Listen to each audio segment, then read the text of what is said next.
Welcome to my channel. Please subscribe Nurtas Tutorials 9.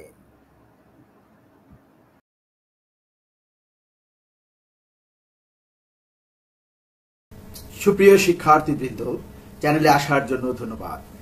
আজকে তোমাদের জন্য একটা বিশেষ উপহার নিয়ে এসেছি, আর তা হলো ষষ্ঠ শ্রেণীর অঙ্ক পঠন।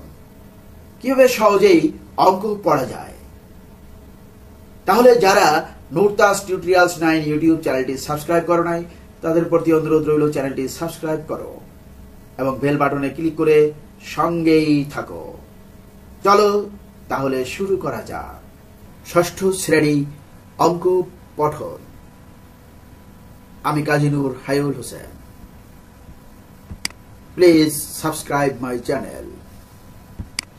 দেশীয় সংখ্যা পঠন রীতি, ন্যাশনাল সিস্টেম অফ নিউমারেশন। চলো বর্ণনা করা যাক। এই রীতি অনুযায়ী কিভাবে সংখ্যা গণনা ও পড়া যায় তার নিয়মাবলী নিয়ে আজকে বিস্তারিত আলোচনা করব, কিন্তু সহজে।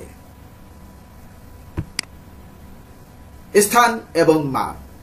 এই পদ্ধতিতে সংখ্যার ডান দিক থেকে প্রথম, দ্বিতীয়, তৃতীয় করে অষ্টম স্থান পর্যন্ত যথাক্রমে একক, দশক, শতক, হাজার, অযুত, লক্ষ, নিযুত ও কোটি বলা হয়।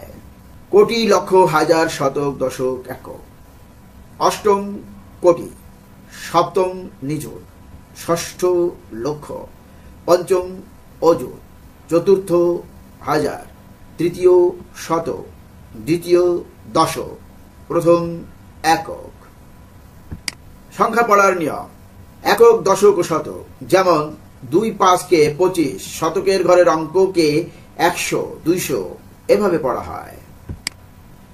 হাজার, অযুত ও হাজারের ঘর মিলিয়ে যত হাজার হয় তত হাজার পড়া হয়। উদাহরণস্বরূপ, অযুতের ঘরে 7 এবং হাজারের ঘরে 5 থাকলে 7 হয় 70,000, 7 10 70,000 আর 5,000 মিলে হয় 75,000।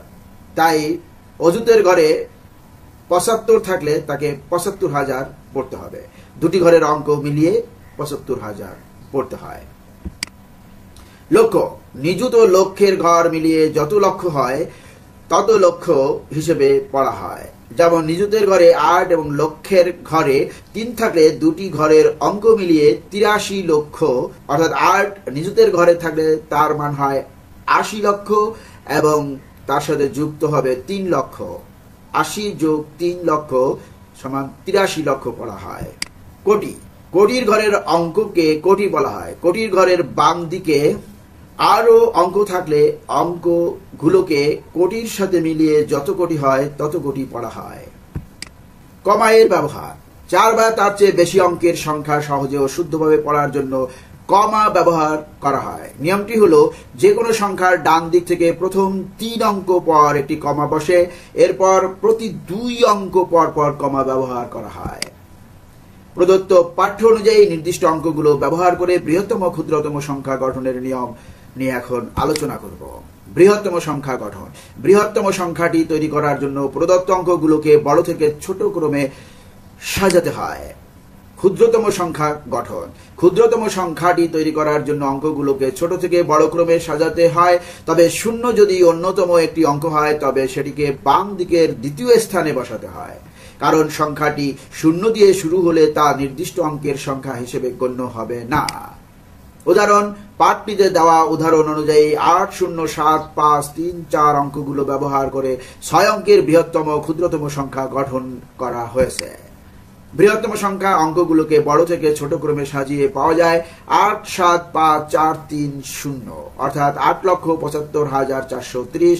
ক্ষুদ্রতম সংখ্যা অঙ্কগুলোকে ছোট থেকে বড় ক্রমে সাজিয়ে 0, 3, 4, 5, 7, 8 সাজানোর পর শূন্যকে দ্বিতীয় স্থানে বসিয়ে ক্ষুদ্রতম সংখ্যাটি হয় 3, 0, 4, 5, 7, 8, অর্থাৎ 3,04,578। ধন্যবাদ যারা ভিডিওটি সম্পূর্ণ দেখলে। যারা এখনো নুরতাস টিউটোরিয়ালস 9 ইউটিউব চ্যানেলটি সাবস্ক্রাইব করো নাই, তাদের প্রতি অনুরোধ রইল চ্যানেলটি সাবস্ক্রাইব করো এবং বেল বাটনে ক্লিক করে সঙ্গেই থাকো। আল্লাহ হাফেজ।